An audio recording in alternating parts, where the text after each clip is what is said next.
there's really three elements that make up EV adoption in large scale. We talked about two of them: consumer acceptance. We got to get consumers wanting to buy the vehicle, and we seem to be making good progress there.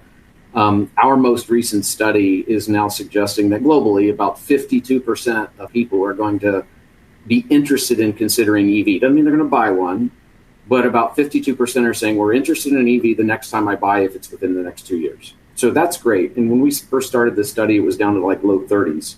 So we've increased 20 points in 2 years.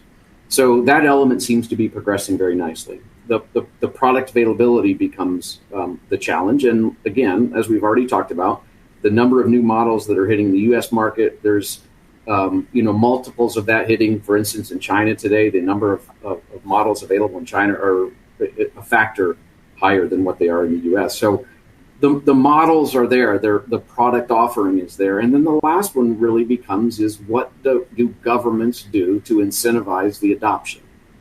And I think if we look at countries, Norway is the one that always gets a lot of attention. If we look at what has happened in the countries that have a more aggressive adoption, it's really around what incentives do governments put, either carrots or sticks, right? We can incentivize purchase, or we can punish creation or manufacture and sale. But the reality is just an important element of the adoption of EV when you're talking about this massive of a transition. So where we see more aggressive adoption is probably where we see those three components coming together faster. And where we see slower adoption is where we're probably seeing one or more of those factors not quite keeping pace. And I would argue in the U.S. right now, which, by the way, we are one of the lowest countries that is willingness to buy a full BEV.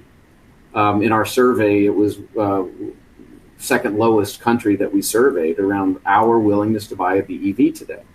And I would say part of it is because the product offering is just now getting to where we want it to be, right? We've talked about the consumer interest that is starting to grow.